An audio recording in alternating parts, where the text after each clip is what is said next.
चलो, तो कल बेटा क्या बताए थे, कल आप लोग को हमने पहले मैकेनिक्स के बारे में बताया था कि 3 तरह की मैकेनिक्स हम लोग पढ़ते हैं। कौन कौन सी? Classical mechanics, quantum mechanics, statistical mechanics. ठीक है, तीनों में डिफरेंस क्या होता है? क्लासिकल में जो वेव नेचर है, पार्टिकल नेचर है, दोनों को अलग अलग ट्रीट किया गया है। क्वांटम में दोनों को कंबाइन कर देते हैं। और स्टैटिस्टिकल में क्या करते हैं बेटा? जब पार्टिकल बहुत ज़्यादा हो जाते हैं तो समस्या होती है। समस्या क्या होती है कि भैया बेसिक इक्वेशन ऑफ मोशन हम कैसे लिखेंगे? इस वजह से एक ऐसी मैकेनिक्स डेवलप करनी पड़ी जिसमें नंबर ऑफ पार्टिकल्स क्या हो, बहुत ज़्यादा हो। तो उसके लिए हम क्या पढ़ते हैं? Statistical mechanics. वहाँ पे सिस्टम भी बदल जाता है। वहाँ पे सिस्टम जो होता है, वहाँ पे सिस्टम को इंजेम्बल कहते हैं। स्टैटिस्टिकल मैकेनिक्स आपको पढ़ाएंगे सर तो बताएंगे, उसमें इंजेम्बल कहा जाता है सिस्टम को। ठीक है ना, सिस्टम बदल ही जाता है। उसमें ढेर सारे पार्टिकल्स को मिला करके एक सिस्टम बनाया जाता है, उसको इंजेम्बल कहते हैं। ठीक है, अभी आप पढ़ेंगे समझ में आ जाएगा। चलिए खैर, अब देखिए हम लोग पेपर क्या पढ़ रहे थे बेटा? हम लोग पेपर पढ़ रहे थे क्वांटम मैकेनिक्स। क्या पढ़ रहे थे बाबू? Quantum mechanics. बहुत इंपॉर्टेंट पेपर है ये। क्यों इंपॉर्टेंट पेपर है जान लीजिए। किसी भी इंटरव्यू में अगर आप जाते हैं, किसी भी इंटरव्यू फिजिक्स का आप जाते हैं, तो इसी से क्वेश्चन आपका पूछा जाता है, बेसिक। ठीक है ना? क्यों? क्योंकि क्लासिकल मैकेनिक्स में हम लोग ठीक ठाक था वो जानते ही जानते हैं। क्वांटम में बच्चे कन्फ्यूज़ रहते हैं। क्वांटम बच्चे कंफ्यूज रहते हैं। एक साइंटिस्ट है नील्स बोर, उन्होंने कहा था कि अगर आप क्वांटम मैकेनिक्स में कंफ्यूज नहीं होते हैं, मतलब क्वांटम मैकेनिक्स आपको समझ में नहीं आ रही है। तो इसके समझने का एक क्राइटेरिया है कि आप इसमें कंफ्यूज होंगे ही होंगे। ठीक है ना, आप इसमें कंफ्यूज होंगे ही होंगे। क्वांटम मैकेनिक्स देखिए, बहुत किताब हम फेवर नहीं करते हैं, कभी भी हम बहुत किताब के चक्कर नहीं पढ़ते। हम कभी आपसे ये नहीं कहते कि पर्टिकुलर किताब आप पढ़ लीजिएगा। पर क्वांटम मैकेनिक्स अगर आपको समझना, क्वांटम मैकेनिक्स की बहुत सारी किताबें हैं, बहुत सारी किताबें हैं, आप हमसे भी ले सकते हैं। क्वांटम मैकेनिक्स की सबसे अच्छी किताब होती है एलाई शिफ्ट की, उसे बहुत अच्छे तरीके से समझाया गया है। ठीक न्यूमेरिकल पे आप जाना चाहते हैं तो न्यूमेरिकल के लिए जेटली की किताब बहुत अच्छी होती है।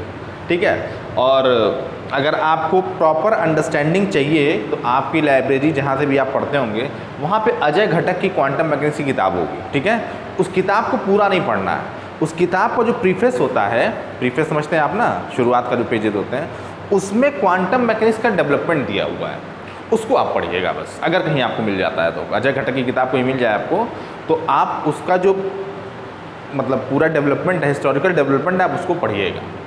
ठीक है ना, एस्से की तरह से है वो, एस्से की तरह से लिखा गया है शुरुआत में, आप उसको पढ़िएगा ज़रूर। ठीक है ना, हम एक पीडीएफ बनवा करके नहीं होगा तो उसमें डाल भी देंगे ऐप में, अगर पॉसिबल होगा तो पीडीएफ बनवा के डाल देंगे। उस पीडीएफ को जो है आप लोग पढ़ लीजिएगा।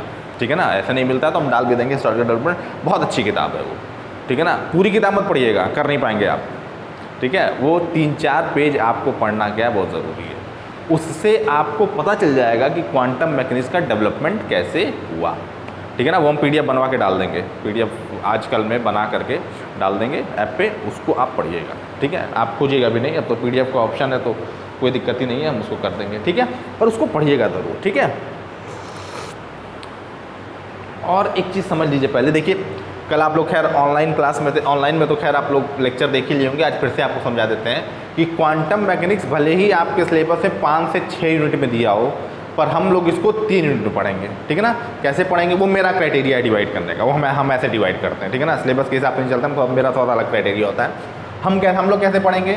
सबसे पहला जो पार्ट है वो होता है बेटा, नंबर 1 होता है मैटर एंड रेडिएशन का, है ना। सबसे पहला जो पार्ट होता है मैटर एंड रेडिएशन का होता है। मैटर एंड, अभी बहुत टाइम है तो टेंशन नहीं, आराम से समझते हुए चलते हैं। मैटर एंड रेडिएशन, आप लोग तो मना ही रहे होंगे फिर से कोरोना आ जाए। मैटर एंड रेडिएशन, ठीक है। चलिए, दूसरा पार्ट क्या होता है बेटा? दूसरा पार्ट होता है श्रोडिंगर इक्वेशन। ठीक है ना, श्रोडिंगर इक्वेशन, कहीं कहीं ऐसे डबल डॉट लिखा होता है श्रोडिंगर के ऊपर, श्रोडिंगर इक्वेशन।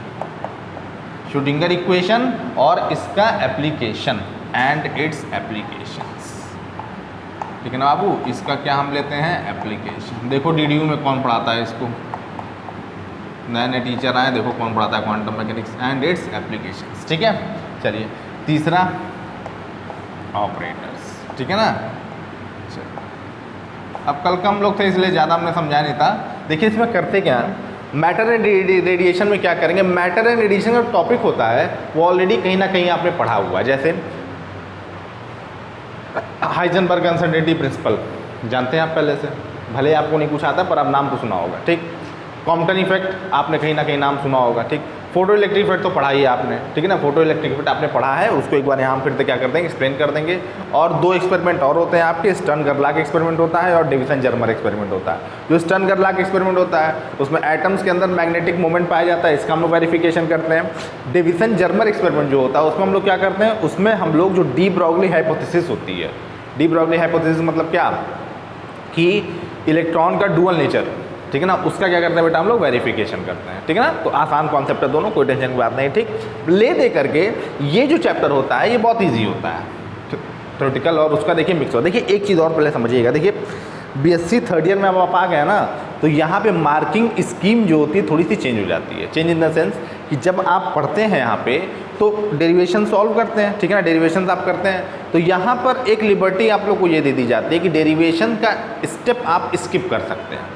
देखिए बहुत बड़ा दुर्भाग्य आप लोग का ये है कि आप लोग को 3 घंटा लिखने की प्रैक्टिस एग्जाम में नहीं हुई है, ठीक है ना। अगर आपको प्रैक्टिस हुई होती तो आप ये समझते, आप एक ट्रेंड फॉलो करते। ट्रेंड क्या देखते हैं आप कि बीएससी फर्स्ट ईयर में, ये सब बात समझ लीजिए पहले, बीएससी फर्स्ट ईयर में फिजिक्स में आपने अच्छा स्कोर किया है, बीएससी सेकेंड ईयर में फिजिक्स में आपका नंबर डाउन हुआ है, और बीएससी थर्ड ईयर में फिर से जब आप एग्जाम देने आते हैं तो आपको हम बताते हैं ये चीज़ कि बीएससी थर्ड ईयर में फिर से आपका नंबर बहुत अच्छा क्या करेगा, इंक्रीज़ करेगा। इंक्रीज़ कैसे करता है, छोटी छोटी बातों से इंक्रीज़ करता है। पहली चीज़ कि यहाँ पर एक लिबर्टी, अब यह देखिए यहाँ पे जो डेरिवेशन होते हैं बहुत लंबे लंबे होते हैं, एक डेरिवेशन में 50-50 इक्वेशन बनता है, ठीक है ना, तो बहुत लंबे लंबे डेरिवेशन यहाँ पर होते हैं। तो यहाँ पर एक लिबर्टी बच्चे को ये दी जाती है कि वो स्टेप अगर चाहे तो स्किप कर सकता है।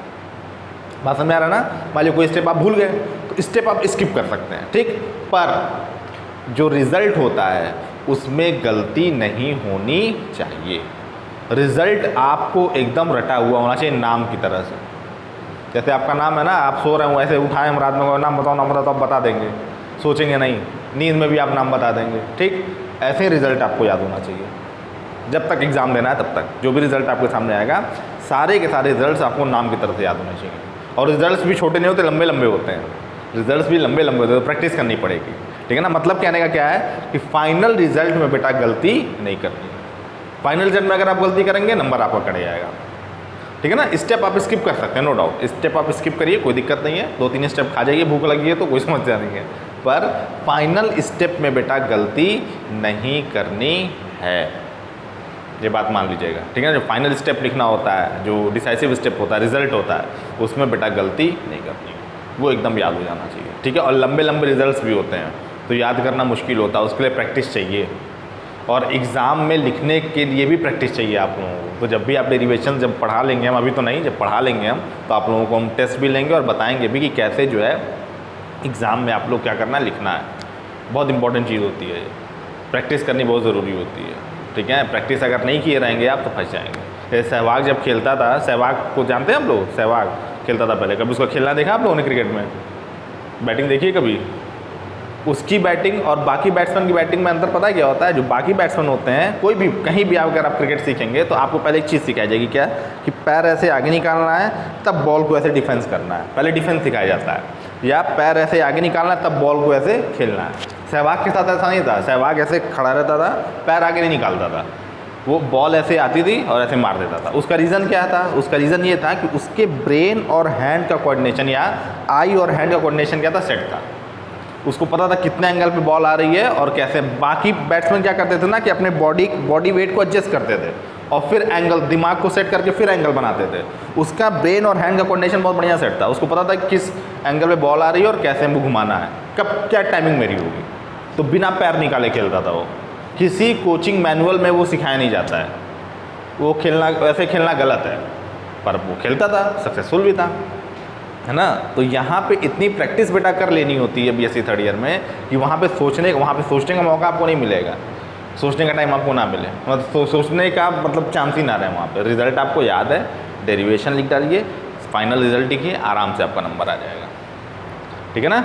इन सब चीज़ों को थोड़ा ध्यान देना पड़ेगा। बीएससी थर्ड ईयर में आने के बाद ये सब आपको ध्यान देना पड़ेगा, क्या कि जो इम्पोर्टेंट की जो रिज़ल्ट होता है उसको एकदम याद कर लें। स्टेप आप स्किप कर सकते हैं, कोशिश नहीं करेंगे स्टेप भी स्किप ना करना पड़े। मान लीजिए दिमागी है, कहीं 1-2 स्टेप आपका भूल गया, कोई दिक्कत नहीं है, स्टेप आप स्किप कर सकते हैं, पर फाइनल रिजल्ट में बेटा गलती नहीं होनी चाहिए। ये एक लिबर्टी थर्ड ईयर में दी जाती है बच्चों को, ठीक है ना। और जब आप पढ़ेंगे तो आपको समझ में आएगा कि क्यों ये लिबर्टी दी जाती है, क्योंकि बहुत लंबे लंबे डेरिवेशंस होते हैं, लास्ट तक आप समझ जाएंगे। और ये आपका लास्ट स्कोरिंग ऑप्शन भी है, इसके बाद बीएससी आपकी ख़त्म हो जाएगी। तो बेटा आखिरी बॉल है, या तो छक्का मार दो या तो आउट हो जाओ, छक्का मार के हीरो बन जाओ या आउट होकर ज़ीरो बन जाओ, आपकी अपनी चॉइस है, ठीक है। चलिए तो देखिए मैटर एंड रेडिएशन हम लोग स्टार्ट किए थे। श्रोडिंगर इक्वेशन क्या होता है, एप्लीकेशन क्या होता है, जब बताएंगे तब थोड़ा डिटेल में और बता देंगे। ऑपरेटर्स क्या होता है थोड़ा डिटेल में बता देंगे। टॉपिक स्टार्ट कर देते हैं, 2 दिन वेस्ट करने का कोई मतलब नहीं है, ठीक है बेटा। तो मैटर एंड रेडिएशन में जो हम लोगों का पहला टॉपिक होगा वो होगा बेटा क्या होगा बताइए। कंपनी पढ़ाएगी, फोटो इलेक्ट्रिक इफेक्ट पढ़ाएं, आपका मन या कॉम्पटन ही पढ़ा दें, फिर अच्छा लग रहा है सुनने में ना। कॉम्पटन उसी का प्रोडक्ट बल्ब आप लोग यूज़ करते हैं, वो क्रॉम्पटन होता है, ये कॉम्पटन है, ठीक है ना। वो क्रॉम्पटन होता है, ये कॉम्पटन है, अंतर है दोनों में, ठीक है। क्रॉम्पटन नहीं होता, कॉम्पटन होता है, ठीक है ना। चलिए हिंट डालिए, Compton effect, Compton effect,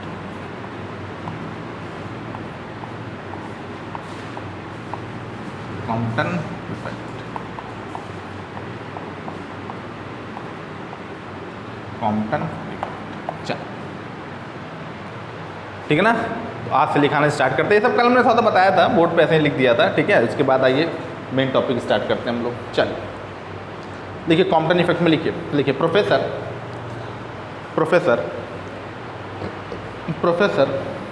H Compton,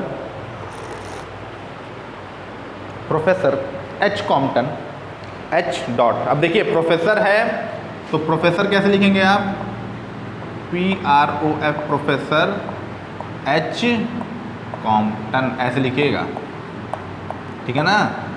scientist का नाम कभी स्मॉल से नहीं लिखना चाहिए, साइंटिस्ट का श्राप लग जाएगा, फेल हो जाएंगे आप लोग। कभी भी साइंटिस्ट का नाम स्मॉल से बेटा नहीं लिखा जाता है, ठीक है ना। हमेशा किससे लिखा जाता है, कैपिटल से। इस बात को ध्यान दीजिएगा, हमेशा साइंटिस्ट का नाम किससे लिखते हैं बेटा, कैपिटल से, ठीक है ना। तो प्रोफेसर एच कॉम्पटन, ठीक है ना। देखिए अब एक चीज़ और समझिए, साइंटिस्ट का नाम अगर किसी यूनिट में आप यूज़ कर रहे हैं, जैसे 20 न्यूटन, तो यहाँ पर देखिए लिबर्टी है, यहाँ पर आप स्मॉल से लिख सकते हैं क्योंकि ये यूनिट है, किसी के नाम को रिप्रेजेंट नहीं कर रही। पर किसी डेरिवेशन में, किसी थ्योरम में, किसी थ्योरी में अगर आप नाम यूज़ करते हैं तो हमेशा ही बेटा किससे यूज़ करना चाहिए, कैपिटल से, ठीक है ना। उनके सम्मान में कैपिटल दीजिएगा। सम्मान नहीं करेंगे आप तो श्राप लग जाएगा, और श्राप लगने पे क्या होगा, फिर आप समझ नहीं पाएंगे क्या हो गया, ठीक है। चलिए professor H Compton studied the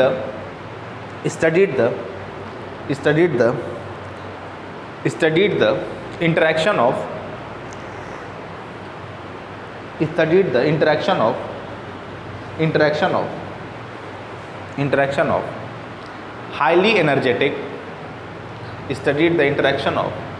highly energetic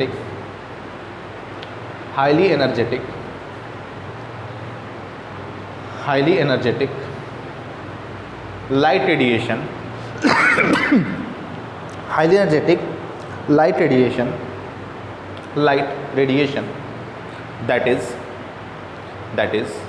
photons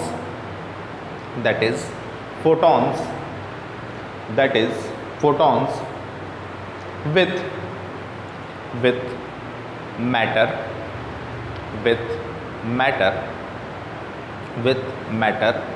that is electron. That is लिखने आता है ना, कैसे लिखते हैं, अरे इतना पता है क्या, बहुत तेज है आप लोग भाई। चलिए दैट इज इलेक्ट्रॉन, इलेक्ट्रॉन्स करेगा, दैट इज इलेक्ट्रॉन्स। इतने टैलेंटेड हैं आप लोग, बताइए कहाँ थे अब तक आप। लिखिए and observed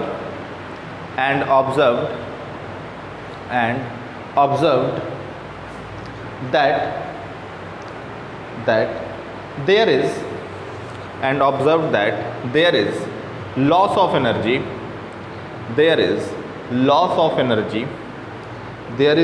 energy due to such interaction. There is loss of energy due to such interaction. Such interaction is called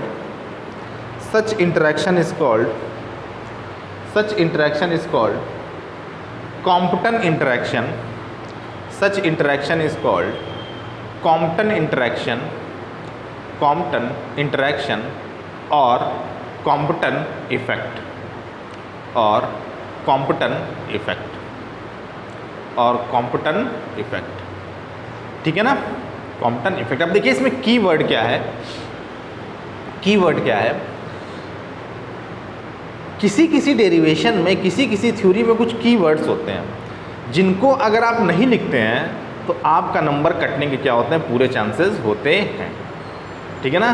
तो कीवर्ड्स क्या होते हैं, कीवर्ड जो होता है वो क्या होता है, समझिए पहले यहाँ पे कीवर्ड क्या होता है। कीवर्ड बेटा यहाँ पे है हाईली एनर्जेटिक, है ना, हाईली एनर्जेटिक। मतलब क्या कि जो फोटोन है हाईली एनर्जेटिक, जो फोटोन है उसकी एनर्जी बेटा क्या होनी चाहिए, हाई होनी चाहिए, ठीक है ना। लो एनर्जी का फोटोन कॉम्पटन इफेक्ट नहीं देगा, एनर्जी क्या होनी चाहिए, हाई, ठीक है ना। इस बात पे आपको ध्यान देना पड़ेगा क्या कि हाईली एनर्जेटिक होना चाहिए फोटोन, ठीक है ना। रमन इफेक्ट जो था उसमें कला का आपने लेक्चर देखा होगा तो हमने समझाया था कि जो रमन इफेक्ट था उसमें ऐसी बेटा कोई कंडीशन नहीं थी, ठीक है ना। मतलब रमन इफेक्ट का क्या कहते हैं, स्पेशल केस क्या है, कॉम्पटन इफेक्ट है, इसलिए रमन को जो है नोबेल प्राइज़ दिया गया था, ठीक है ना। रमन में ऐसा कोई कंडीशन नहीं था हाईली का, ठीक है ना। रमन जो है वो कैंडल लाइट से भी काम चला लेते थे, ठीक है। पर कॉम्पटन ने कहा नहीं कि जो फोटॉन्स होंगे बेटा वो कैसे होंगे, हाईली एनर्जेटिक होंगे, ठीक है ना, हाईली एनर्जेटिक। इस वर्ड को आपको लिखना ही लिखना है। हर डेरिवेशन में, हर थ्योरी में कुछ ऐसे वर्ड्स होते हैं जो की वर्ड्स होते हैं, उसमें बेटा गलती नहीं होनी चाहिए, ठीक है ना। अब वो हम आपको बताएंगे कि किस वर्ड को लिखना ज़रूरी है। अगर हाईली एनर्जेटिक वर्ड आपसे छूट गया तो मान के चलिए कि नंबर आपका क्या हो जाएगा, कट जाएगा, क्योंकि फिर ये एग्जाम समझ जाएगा कि उसको पता ही नहीं है कि रमन इफेक्ट और कॉम्पटन इफेक्ट में क्या डिफरेंस होता है। यही डिफरेंस होता है। कॉम्पटन का ओपनिंग स्टेटमेंट क्या है, हाईली एनर्जेटिक फोटॉन्स। देखिए आप बोलेगा सर बहुत छोटी छोटी बातें बता रहे हैं, पर यही छोटी छोटी बातें हैं ना नंबर मार्किंग में डिफरेंस क्रिएट करती हैं।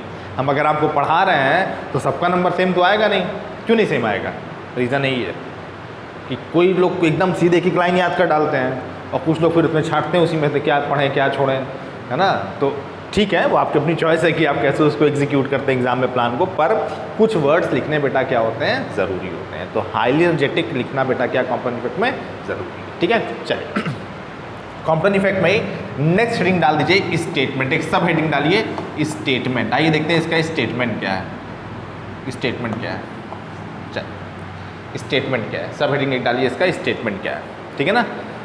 3 पार्ट में पढ़ेंगे हम लोग, इसका स्टेटमेंट पढ़ेंगे, इसकी थ्योरी पढ़ेंगे और इससे क्या रिजल्ट निकलता है वो हम लोग पढ़ेंगे, ठीक है ना। किसी भी डेरिवेशन में मोस्टली ये 3 पार्ट होते हैं, स्टेटमेंट होता है, थ्योरी होता है और लास्ट में रिजल्ट अगर डिस्कस करना है तो अच्छी बात है, नहीं तो थ्योरी में ही रिजल्ट भी क्या हो जाता है, कंबाइंड हो जाता है आपका। तो यहाँ 3 पार्ट में पढ़ेंगे, पहला पार्ट स्टेटमेंट होगा, फिर इसकी थ्योरी पढ़ेंगे हम लोग। थ्योरी इन द सेंस कि डेरिवेशन जो मैथमेटिकल फॉर्मूला डिराइव करेंगे इससे कॉम्पटन शिफ्ट का वो देखेंगे और लास्ट में जो इससे रिजल्ट निकलता है वो हम देखेंगे। रिजल्ट भी बहुत इंटरेस्टिंग होता है इसका रिजल्ट भी बहुत इंटरेस्टिंग होता है, अभी आपको दिखाई दे, अभी आपको समझ में आएगा। लिखिए स्टेटमेंट लिखिए इसका।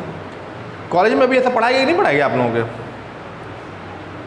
स्टार्ट ही नहीं हुआ है, कॉलेज जाना है, पता है ना कि मना रहे हैं आप लोग, कोरोना आ जाए फिर। देखिए इन्वर्टेड कॉम ओपन करके लिखिए, लिखिए व्हेन तुम्हारा कॉलेज चल रहा है क्या पढ़ाया जा रहा है वहाँ पे, ये कौन सा कॉलेज चल रहा है जब पता ही नहीं क्या पढ़ाया जा रहा है, कौन पढ़ा रहा है, एटॉमिक सर पढ़ा रही हैं और वो पढ़ा रहे होंगे, एमडी सर पढ़ा रहे होंगे। चलो लेकिन when highly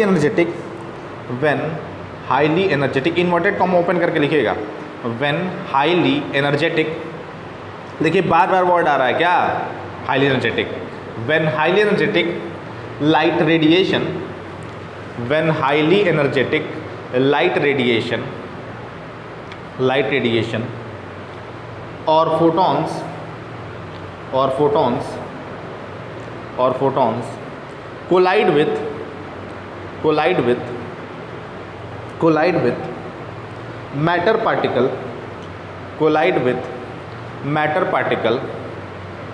collide with matter particle that is electrons,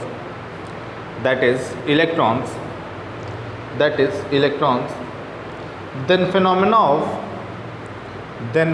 of phenomena मतलब क्या होता है?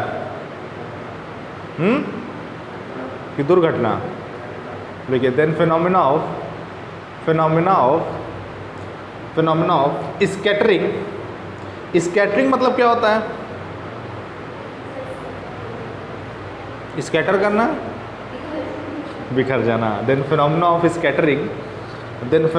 Scattering takes place.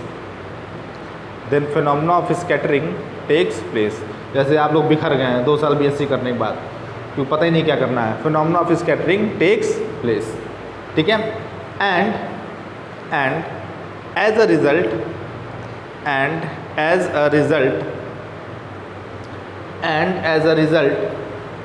the frequency of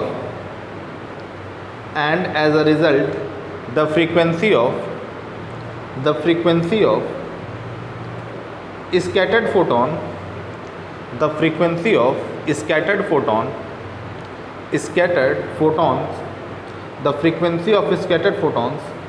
is observed to be less than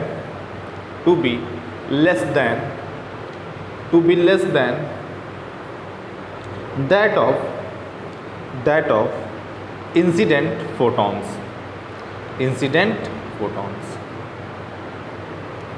ठीक है, इंसिडेंट फोटॉन्स, ठीक है।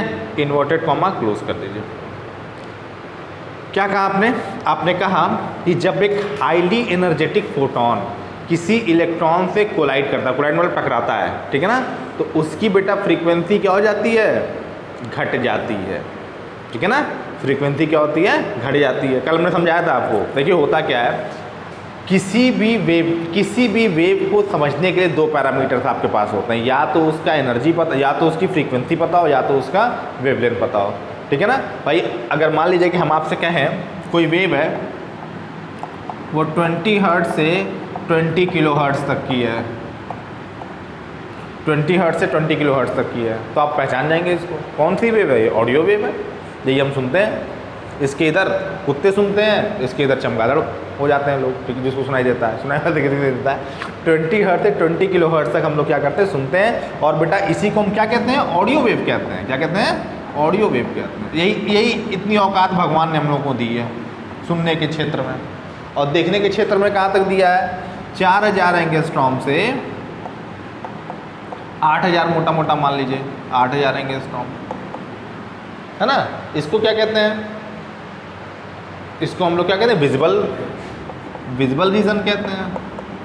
मतलब ये रीजन हम क्या कर सकते हैं बेटा? देख सकते हैं। स्पेक्ट्रम के बारे में भी आप लोग को इन्फॉर्मेशन होनी चाहिए। स्पेक्ट्रम बेसिकली याद भी होना चाहिए, किसकी एनर्जी ज़्यादा होती है, किसका वेवलेंथ ज़्यादा होता है, किसका वेवलेंथ कम होता है, ये आपको याद होना चाहिए, ठीक है। चलिए कोई बात नहीं है, नहीं याद है तो, पर कोशिश किया करिए कि याद रहे आपको। ऑडियो वेव 20 हर्ट्ज या 20 किलो हर्ट्ज, तो फ्रीक्वेंसी के टर्म में पहचाना आपने, है ना। और ये लाइट वेव्स हैं तो इनको वेवलेंथ टर्म में आपने पहचाना, ठीक है। क्यों? क्योंकि ऐसे ही पढ़ाया जाता है और ऐसे ही हम लोग को याद भी है। और वेव को हम लोग ऐसे ही समझते भी हैं, फ्रीक्वेंसी के टर्म में या वेवलेंथ के टर्म में। फ्रीक्वेंसी लिखी रहेगी तो आप समझ जाएंगे। अब उससे आपको वेवलेंथ में आप कन्वर्ट कर दीजिए, तो वेवलेंथ कन्वर्ट कर सकते हैं आप। फॉर्मूला आपको पता है, E इज इक्वल टू, क्या जानते हैं आप? वेवलेंथ का फॉर्मूला क्या जानते हैं? वेवलेंथ फ्रीक्वेंसी का V is equal to F into lambda.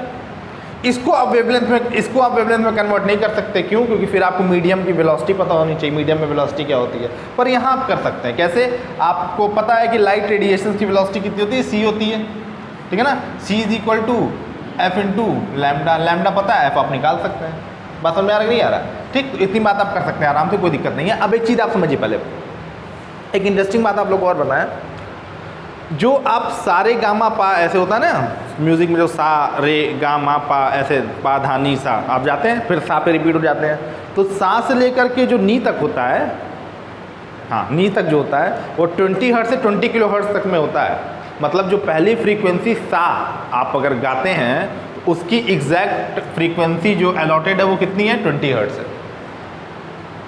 मतलब कभी अगर आप गाना गा रहे हैं सा, ऐसे अगर आप गा रहे हैं तो आपकी जो पहले, हम तो खैर उतने अच्छे सिंगर नहीं हैं, जो पहले जो सा अगर आप कहीं आलाप लेते हैं सा का, तो फ्रीक्वेंसी कितनी हिट करनी चाहिए आपको? 20 हर्ट्ज की, ठीक है ना। पर आज तक सिर्फ 2 सिंगर ऐसे हैं जो एग्जैक्टली 20 हर्ट्ज पे हिट करते थे पूरे बॉलीवुड के इतिहास में। पूरे बॉलीवुड क्या मतलब पूरे इंडियन म्यूज़िक के इतिहास में आज तक 2 ऐसे सिंगर हैं। एक कोई उस्ताद थे और एक थे किशोर कुमार, नाम सुना आपने किशोर कुमार का, सुना होगा, ठीक है, वो 20 हर्ट्ज पे हिट करते थे। अदरवाइज़ कोई भी सिंगर, चाहे अरिजीत सिंह हो, चाहे सोनू निगम हो, चाहे लता मंगेशकर, उनसे बड़ा तो कोई सिंगर है नहीं, मतलब जो हैं दुनिया में, मोहम्मद रफ़ी, मन्ना डे, आप लोग तो खैर इन सब का नाम भी नहीं जानते होंगे बहुत लोगों का, ठीक है, या शायद जानते हो, ठीक है, या उन लोग के गाने आप नहीं पहचान पाएंगे, हम लोग तो खैर सुनते सुनते गाने पहचान जाते हैं किसका गाना है, ठीक है। तो किशोर कुमार सिर्फ ऐसे सिंगर थे जो 20 हर्ट्ज पे सा को हिट करते थे। अदरवाइज़ कोई सिंगर ऐसा नहीं बॉलीवुड में जो 20 हर्ट्ज पे सा को हिट कर सके। कुमार शानू, उदित नारायण, कितने बड़े बड़े सिंगर हैं, अलका याग्निक, श्रेया घोषाल, है कि नहीं, पर कोई जो है 20 हर्ट्ज पे हिट नहीं करता था, सिर्फ वो करते थे। नेचुरल टैलेंटेड था, नेचुरल टैलेंट था, मतलब बाकी लोग तो ट्रेंड सिंगर हैं, वो नेचुरली ट्रेंड थे, तो वो हिट कर ले जाते थे और कोई नहीं करता था, ठीक है। चलिए क्या लिखिए, फिर लिखिए, फुल स्टॉप को लिखिए, इन्वर्टेड कॉमा बेटा क्लोज कर दिया ना, फिर लिखिए इन अदर वर्ड्स। अच्छा हाँ, एक चीज़ और आपको सिखा रहे थे, क्या सिखा रहे थे कि देखिए फ्रीक्वेंसी और वेवलेंथ एनर्जी से कैसे रिलेटेड होते हैं। तो फ्रीक्वेंसी इज इक्वल टू किसके इक्वल होता है बेटा, एच न्यू के ना, ठीक है ना, और इज इक्वल टू किसके इक्वल होता है आप जानते हैं, एच सी बाई लैम्डा के भी तो इक्वल होता है ना, ठीक है ना। तो फ्रीक्वेंसी देखिए, फ्रीक्वेंसी क्या हो गई, एनर्जी के डायरेक्टली प्रोपोर्शनल हो गई, और वेवलेंथ क्या हो गया, एनर्जी के बेटा इनवर्सली प्रोपोर्शनल हो गया। क्यों, क्योंकि एच भी कांस्टेंट है, सी भी कांस्टेंट है। एच क्या होता है, प्लैंक कांस्टेंट होता है, सी क्या होता है, वेलोसिटी ऑफ लाइट होता है, ठीक है ना। प्लैंक कांस्टेंट आपको कैलकुलेट कराया जाएगा लैब में, आप जाएंगे तो फोटो सेल एक्सपेरिमेंट में, ठीक है ना, तो कंफ्यूज मत होइएगा, ठीक। तो ई किसके प्रोपोर्शनल होता है बेटा, न्यू के, और ई किसके प्रोपोर्शनल होता है, 1/λ के। तो ये चीज़ आपको समझनी पड़ेगी, ठीक है ना, कि एनर्जी अगर फ्रीक्वेंसी की बात कर रहे हैं और एनर्जी घट रही है तो फ्रीक्वेंसी क्या होगा, हमारा घट जाएगा, ठीक। अगर एनर्जी बेटा घट, कोलिजन हुआ है, एनर्जी घट रही है, कॉम्पटन ने क्या कहा कि कोलिजन के बाद एनर्जी घट जाएगी, तो अगर एनर्जी घट जाएगी तो फ्रीक्वेंसी क्या हो जाएगा, घट जाएगा। अगर एनर्जी घट रही है तो वेवलेंथ बेटा क्या हो जाएगा, बढ़ जाएगा, ठीक है ना। और इसी वेवलेंथ का शिफ्ट हमको क्या करना है, कैलकुलेट करना है, और इसी को बेटा हम क्या कहते हैं, कॉम्पटन शिफ्ट कहते हैं, ठीक है ना। अभी आप देखिएगा कि जो कॉम्पटन शिफ्ट का फाइनल रिजल्ट आएगा वो किस पे डिपेंड करेगा, इंटरेस्टिंग रिजल्ट होता है, वो याद होना चाहिए आप लोग को, हम याद भी करवा देंगे, कोई टेंशन नहीं है। 4 बार पूछेंगे तो 5वीं बार तो आपको याद ही हो जाएगा, और नहीं याद होगा तो फिर भाई थप्पड़ पड़ेगा, है कि नहीं। चलिए लिखिए, जल्दी लिखिए, लिखिए लिखिए इन अदर वर्ड्स, लिखिए in other words, the wavelength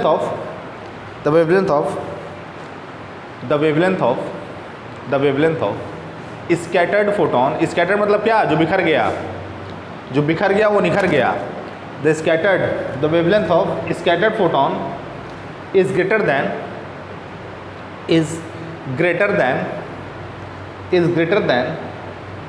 that of incident photon, is greater than that of incident photon, is greater than that of incident photon.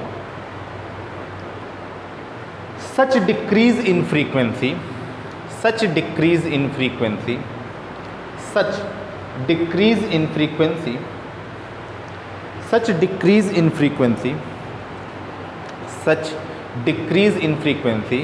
और इंक्रीज इन वेवलेंथ। देखिए इसमें लिखना यार ज़्यादा है, बीएससी थर्ड ईयर में लिखना भैया ज़्यादा है, बीएससी थर्ड ईयर में सेकेंड ईयर फर्स्ट ईयर वाला काम नहीं है कि 2-3 पेज हो जाएगा, यहाँ लिखना बेटा ज़्यादा पड़ता है, ठीक है ना।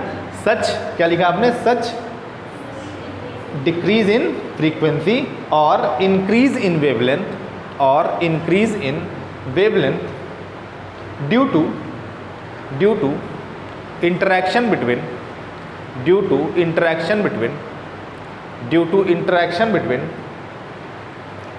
photons and electrons, due to interaction between photons and electrons is called Compton effect, is called Compton का C कैपिटल थे, is called Compton effect, capital है वो, हाँ ठीक है बेटा, is called Compton effect, ठीक है भैया, कैपिटल से लिखिएगा C, स्मॉल से मत लिखिएगा, शराब लग जाएगा, फिर हमने कुछ जानते हैं, फिर से आइएगा अगले साल थर्ड ईयर में तब पढ़ने। ठीक है, कॉम्पटन इफेक्ट। ठीक है, इन्वर्टेड कॉमा नहीं, फुल स्टॉप लगा दीजिए। ठीक है, तो ये इसका बेटा क्या था, स्टेटमेंट था कि जब हाईली एनर्जेटिक फोटोन, कीवर्ड बेटा क्या है, हाईली एनर्जेटिक, जब हाईली एनर्जेटिक फोटोन इलेक्ट्रॉन से कोलाइड करेगा तो उसकी फ्रीक्वेंसी क्या हो जाएगी, घट जाएगी, या वेवलेंथ क्या हो जाएगा, बढ़ जाएगा। इन शॉर्ट एनर्जी घट जाएगी उसकी, उसके करस्पॉन्डिंग वेवलेंथ क्या हो जाएगा, बढ़ जाएगा, एनर्जी घट जाएगी, उसके करस्पॉन्डिंग फ्रीक्वेंसी क्या हो जाएगी, घट जाएगी। ठीक है ना, समझिएगा, decrease in frequency, increase in wavelength. ठीक है ना, यही हमको कैलकुलेट करना है कितने का इंक्रीज हुआ, और इसी को बेटा हम क्या, इसी फिनोमेना को हम कॉम्पटन इफेक्ट कहते हैं। और जो हम डेरिवेशन करेंगे, जो डिफरेंस निकालेंगे वेवलेंथ का, उसी को हम क्या कहते हैं, कॉम्पटन शिफ्ट कहते हैं। ठीक है ना, इंक्रीज हुआ ना, शिफ्ट कर गया, तो कितने की शिफ्ट होती है वो हम देखेंगे अभी। ठीक है, ये सब रिजल्ट आप एकदम याद कर लीजिएगा, ये सब डायरेक्ट रिजल्ट पूछा जाता है, एकदम डायरेक्ट रिजल्ट पूछा जाएगा। आप अभी रिजल्ट हम आपको लिखवाएंगे, अलग से नोट करवाएंगे, वो डायरेक्ट रिजल्ट पूछा जाता है। अभी आप देखेंगे 0.024 एंगस्ट्रॉम आता है और 0.048 एंगस्ट्रॉम आता है स्पेशल केसेस में। Theta is equal to 0 degree है तो 0.024 एंगस्ट्रॉम आएगा, थीटा इज इक्वल टू 180 हो जाता है तो 0.048 एंगस्ट्रॉम आएगा। ये सब रिजल्ट एकदम दिमाग में सेट होना चाहिए, तब फिर आप स्कोर कर, मतलब कंपटीशन निकाल पाएंगे। कंपटीशन डायरेक्ट डेरिवेशन रोई कराएगा आपसे, ऑब्जेक्टिव क्वेश्चन आते हैं, 4 क्वेश्चन रहते हैं, अमिताभ बच्चन के बीसी खिलाते हैं आप, अब आप जीत गए तो अच्छी बात है, तो फिर आउट। ठीक है, चलिए लिखिए पैराग्राफ चेंज करके, we can say that, paragraph change कर लिखिएगा, we can say that Compton effect arises, we can say that Compton effect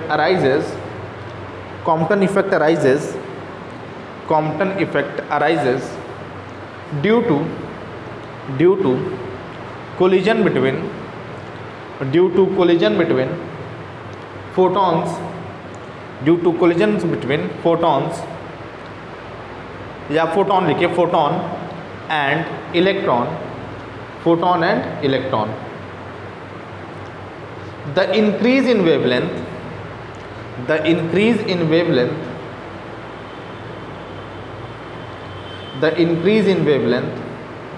due to such collision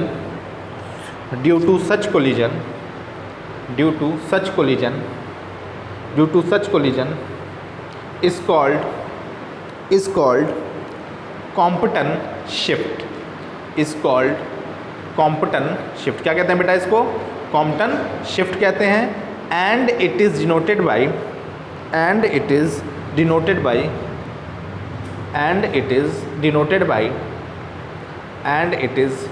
bye, इसको किसे डिनोट करते हैं बेटा, हम बताओ, delta lambda. And it is denoted by delta lambda, किसे डिनोट करते हैं बेटा इसको, डेल्टा लैम्डा। ठीक है ना, और इसी का फॉर्मूला निकालना, इसी को खोजना ही अब बेटा हम लोग का क्या है, टास्क है। ठीक है ना, और जैसे रोहित शेट्टी टास्क देता खतरों खिलाड़ी में, वैसे ही अब हम लोग का टास्क क्या है, डेल्टा लैम्डा को फाइंड आउट करना। ठीक है ना, तो अब डेल्टा लैम्डा निकालना क्या है, टास्क है। ठीक है, डेल्टा लैम्डा निकालना क्या है, टास्क है। और डेल्टा लैम्डा जो आता है बहुत इंटरेस्टिंग रिजल्ट उसका होता है, अभी आपको समझ में आ जाएगा। अभी क्या, आज नहीं समझ में आएगा।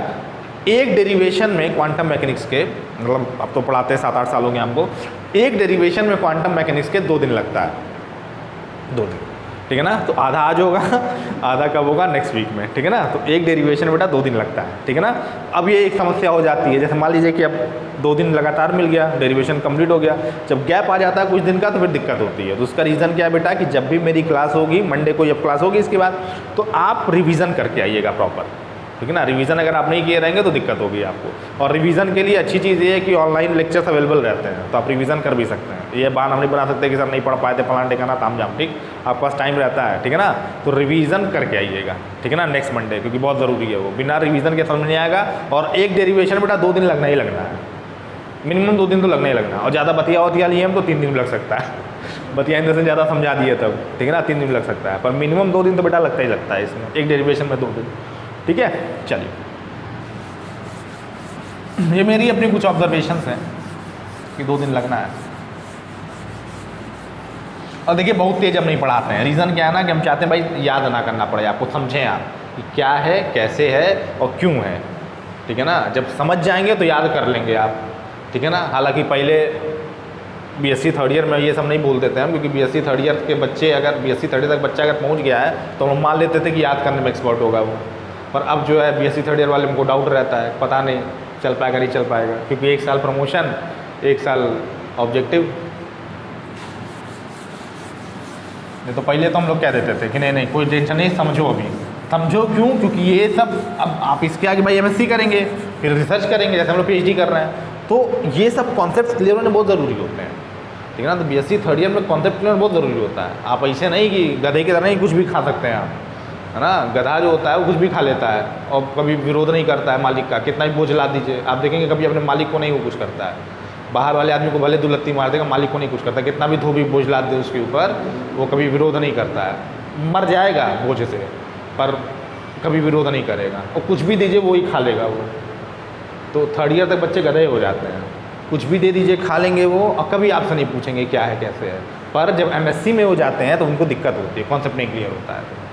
तो याद करने की आदत तो बन जाती है भाई, याद करने में एक्सपर्ट है तभी थर्ड ईयर तक आप पहुँचेंगे।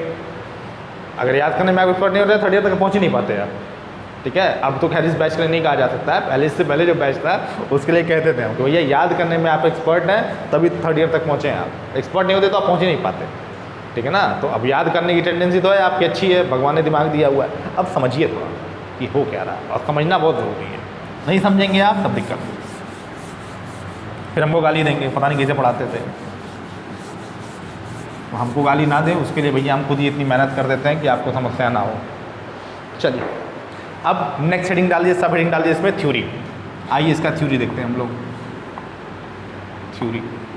और थ्योरी में ही बेटा क्या करेंगे हम लोग, कॉम्पटन शिफ्ट को डिराइव करेंगे, ठीक है। लंबा डेरिवेशन होता है, 2 दिन कम से कम लगता है इसमें, ठीक है। लिखिए लिखिए लिखिए इसमें लिखिए, to derive an expression for to derive an expression for to derive an expression for an expression for to derive an expression for Compton shift to derive an expression for Compton shift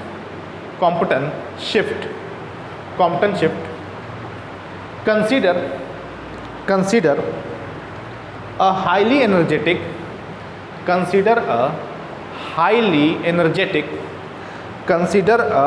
energetic light wave, consider a highly energetic light wave और EM radiation, EM बोले तो electromagnetic, ठीक है ना। जो photons होते हैं वो कैसे होते हैं, इलेक्ट्रोमैग्नेटिक होते हैं। इलेक्ट्रोमैग्नेटिक वेव का नेचर कैसा होता है जानते हैं आप? इलेक्ट्रोमैग्नेटिक वेव क्या होती है जानते हैं आप? वेव ले, क्या आप बीएससी फर्स्ट ईयर पास हैं? नहीं, प्रमोटेड हैं।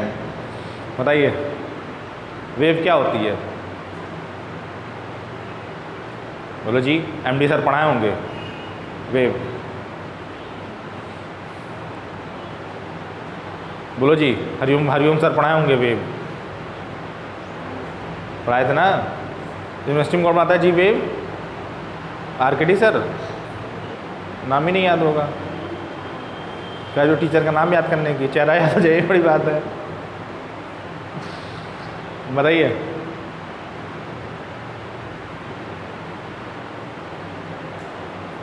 देखिए वेव जो होती है वो बेसिकली होती क्या है, या तो वेव आपकी डिस्टर्बेंस होगी, डिस्टर्बेंस इन द सेंस मान लीजिए कि जैसे हम बोल रहे हैं, अगर तो बोल रहे हैं तो एयर मॉलिक्यूल्स को डिस्टर्ब कर रहे हैं और वो डिस्टर्बेंस आप तक क्या हो रही है, कैरी हो रही है, ठीक। और इसी डिस्टर्बेंस, अगर ये डिस्टर्बेंस कैरी होती है, अपने साथ एनर्जी कैरी करती है, तो इसी को बेटा हम क्या कहते हैं, वेव कहते हैं, ठीक। एनर्जी कैरी करती है, इसी को हम क्या कहते हैं, वेव कहते हैं।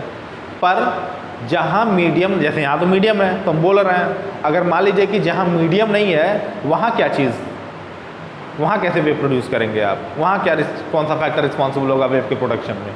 जैसे सन से अगर लाइट रेज आती हैं, जैसे आपने पढ़ा होगा फर्स्ट ईयर में माइकलसन-मोरले एक्सपेरिमेंट, नाम तो सुना होगा। माइकलसन-मोरले एक्सपेरिमेंट पढ़ा है कि नहीं पढ़ा है? माइकलसन-मोरले एक्सपेरिमेंट क्या खासियत थी उसकी?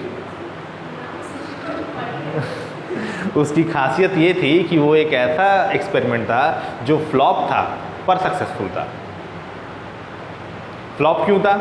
क्योंकि माइकलसन मोरले एक्सपेरिमेंट जो था वो, जैसे पहले क्या माना जाता था कि जो लाइट रेज अगर हैं, समझिए पहले इस चीज़ को ध्यान समझिएगा, पहले क्या माना, इसीलिए देखिए माइकलसन मोरले एक्सपेरिमेंट हर साल बीएससी फर्स्ट ईयर के एग्ज़ाम में आता है। क्यों आता है? इसलिए आता है, क्यों? क्योंकि उस एक एक्सपेरिमेंट ने फिजिक्स की दिशा और दशा बदल दी थी और इलेक्ट्रोमैग्नेटिक वेव्स का कॉन्सेप्ट आया था पहली बार निकल करके, ठीक है। और मैक्सवेल एकमात्र ऐसे साइंटिस्ट होंगे जो आज की डेट में हर घर में उनको गाली दी जाती है। मेरी मम्मी भी देती हैं, आप लोग की मम्मी भी देती होंगी। कौन मोबाइल बनवा दिया?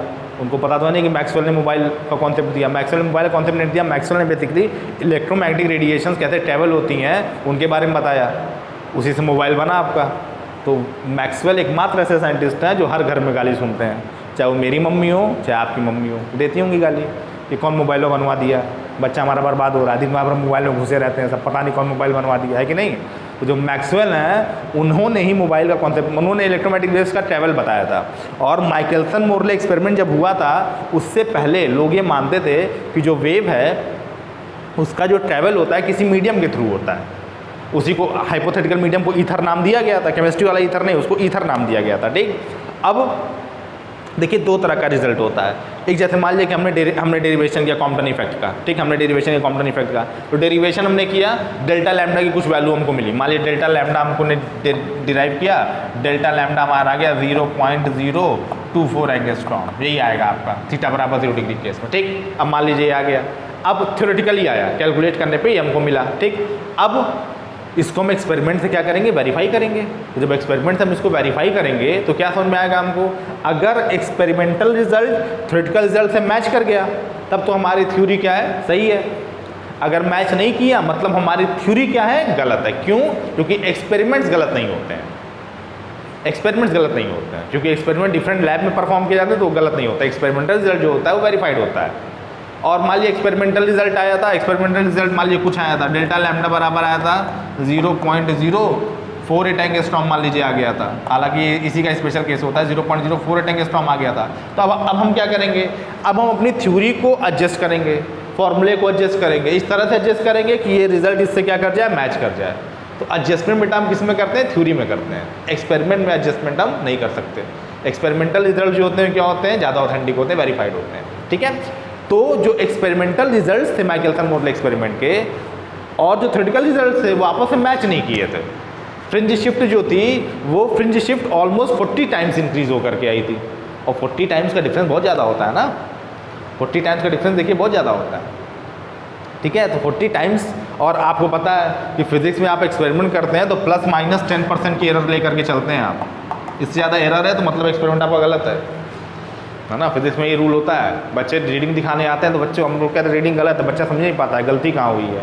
तो गलती जान लीजिए आप, ±10% के अगर आप हैं, जैसे मान लीजिए 50 हर्ट्ज आपको फ्रीक्वेंसी निकालनी है सोनोमीटर में, ठीक है ना, तो ±10% का एरर है, मतलब कहाँ तक आप जा सकते हैं? आप 55 तक जा सकते हैं और 45 तक जा सकते हैं आइडियली। वैसे 58-60 तक भी लोग मान लेते हैं, पर आइडियली 45 से 55 के बीच में अगर आप हैं तो आपका रिजल्ट क्या है? सही है। बात समझ आ रही है? जैसे 9.8 है, 9.8 है, 9.8 मीटर पर सेकेंड स्क्वायर, ये है आपका, ठीक। अब इसमें आपको ±10% का एरर निकालना है। +10% मतलब कितना? 1। 9.8 मतलब 10 के आसपास है, मतलब आप 10.8 तक जा सकते हैं, इसमें 10.8 तक जा सकते हैं। और कहाँ तक जा सकते हैं? 8.8 तक। अगर इसके बीच में आ रहा है आपका तब मतलब आपका एक्सपेरिमेंट क्या है? सही है। 11 तक भी लोग चले जाते हैं, मान लेते हैं 10.8 मतलब ऑलमोस्ट 11 हो गया तो मान लेते हैं, ठीक है ना। और इसके बीच में अगर है तब तो बिल्कुल सही है, कोई टेंशन नहीं है, ठीक है ना। कहने का मतलब मेरे ये है कि जो माइकलसन मोरले एक्सपेरिमेंट में जो फ्रिंज शिफ्ट आया था वो 40 टाइम्स ग्रेटर आ गया था, और 40 टाइम्स मतलब ज़्यादा डिफरेंस हो गया ना। इसका मतलब क्या रिजल्ट निकल करके आया कि सन और अर्थ के बीच में कोई मीडियम ही नहीं है।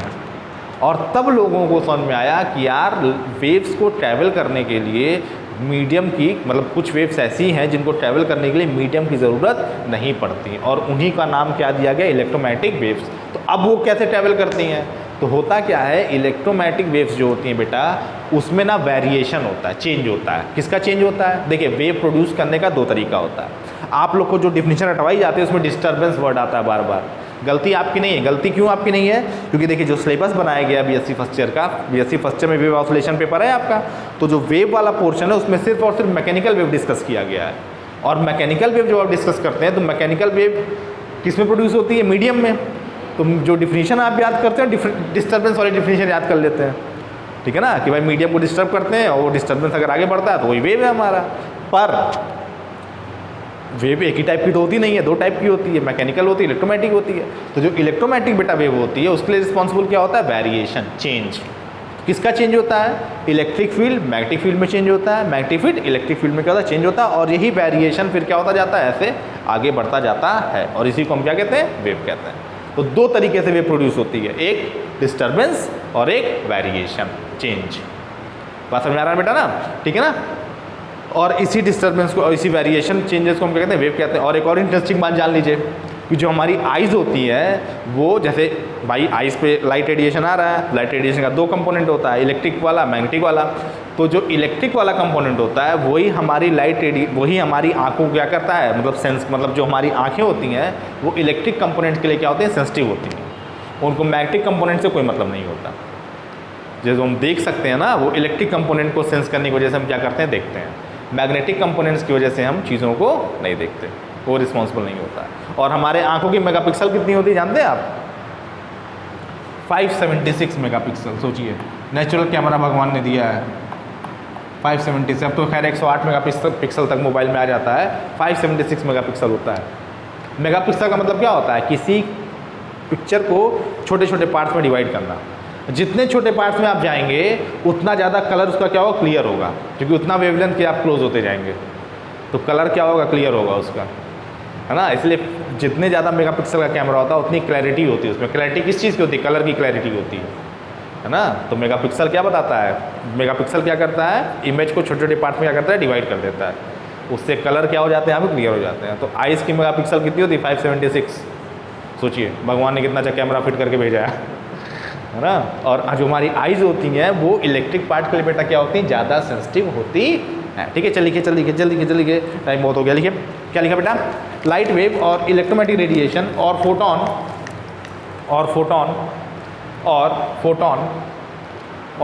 ऐसे ही आराम से चलते हैं समझाते हुए, ठीक है ना, कोई बहुत टेंशन नहीं होती। और फोटोन, और अगर आप कहेंगे तो स्पीड हम बढ़ा देंगे, पर आप कहेंगे क्यों? लिखिए, और फोटोन न्यू, और आपकी बात हम मानेंगे क्यों? और फोटोन न्यू, सॉरी, और फोटोन ऑफ फ्रीक्वेंसी करिए, और फोटोन ऑफ फ्रीक्वेंसी न्यू, और फोटोन ऑफ फ्रीक्वेंसी न्यू देखिए कैसे बनता है, पता है ना। और फोटोन ऑफ फ्रीक्वेंसी न्यू, या इसको न्यू नॉट कर लीजिएगा, और photon of frequency new not incident on the matter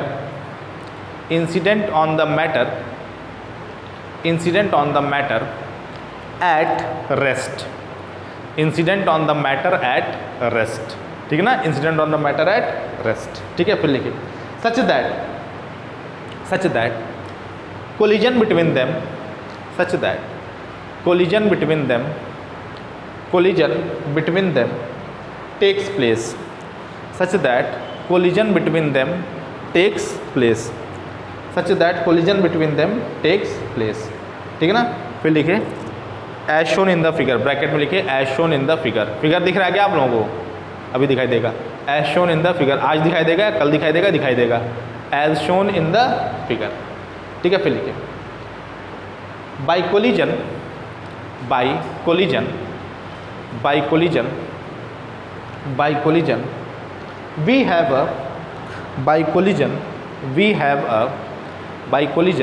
we have a scattered photon. By collision we have a scattered photon and recoiled electron. recoil का मतलब क्या होता है? What is the meaning of recoil? चलिए कुछ होता होगा sir, अभी आप बता ही देंगे। एंड रिकॉयल इलेक्ट्रॉन, चलिए आगे लिखिए, एंड रिकॉयल इलेक्ट्रॉन, फिर लिखिए, लेट फुल स्टॉप पर, let nu be the frequency of, let nu be the frequency of, let nu be the frequency of scattered photon, let nu be the frequency of scattered photon, scattered photon, scattered photon, m be the, small m be the, small m be the, small m ऐसे मतलब S M A double L, small m be the, small m be the mass of electron, mass of recoil electron करिए, mass of recoil electron, mass of recoil electron। अब recoil मतलब क्या होता है पता ही नहीं है, mass of recoil electron and small v be the, small v कैसे लिखेंगे आप, S M A double L और W E, small v be the, small v be the velocity of recoil electron, small v be the velocity of recoil electron, let phi be the, let phi बोले तो phi, let phi be the, angle of scattering,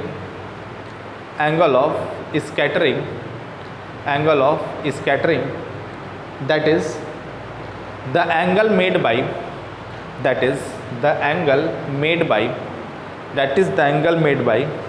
scattered photon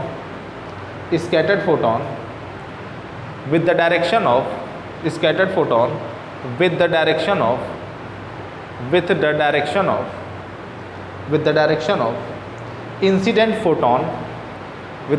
of incident photon, and theta be the, theta बोले तो कैसे बनाएंगे theta be the आता है ना, theta be the angle made by,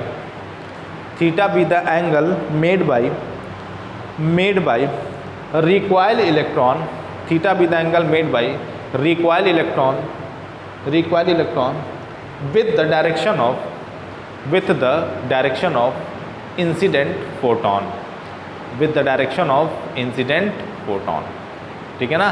चलिए तो आज बेटा यहीं तक रहने देते हैं, ठीक है ना। इसके बाद जो आपने लिखा है उसको हम एक डायग्राम के थ्रू पहले बनाएंगे, उस डायग्राम को हम समझाएंगे और मान के चलिए इस डेरिवेशन में उसी डायग्राम पे नंबर मिलना है आपको, ठीक है ना। थर्ड ईयर में जब आप आते हैं या थर्ड ईयर में या कभी भी फंस सकेंगे, थर्ड ईयर में जब भी आप डायग्राम बनाते हैं ना तो उसमें मैक्सिमम इन्फॉर्मेशन डाल देनी चाहिए ताकि डायग्राम देके टीचर नंबर दे दें, ठीक है। तो यहाँ पे जो डायग्राम है उसी में सारा इन्फॉर्मेशन है, वो अगर एक बार आप समझ जाएंगे, वो आज नहीं समझाएंगे, वो कल नेक्स्ट टाइम पे आपको समझाएंगे, और वो जब आप एक बार आप समझ जाएंगे तो करना क्या आपको क्लियर हो जाएगा, ठीक है ना।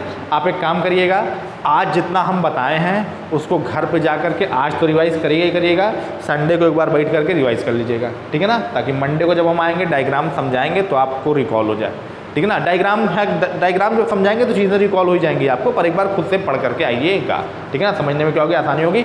आज या कल में हम PDF एक डाल देंगे, ठीक है। उस PDF को आप लोग 4-5 दिन का टाइम है ही है, आराम से, कोई वैसे भी कोई काम हमने भी है तो आराम से उसको पढ़िएगा, ठीक है ना। आराम से उसको हिस्टोरिकल डेवलपमेंट जो है उसका पढ़िएगा, ठीक है। चल आज की सेवा करते हैं समाप्त, मिलते हैं आप लोगों से मंडे को, सेम टाइम सेम प्लेस, कुछ नई बातों के साथ, कुछ नई जानकारियों के साथ। चलिए बहुत बहुत धन्यवाद आप लोगों का।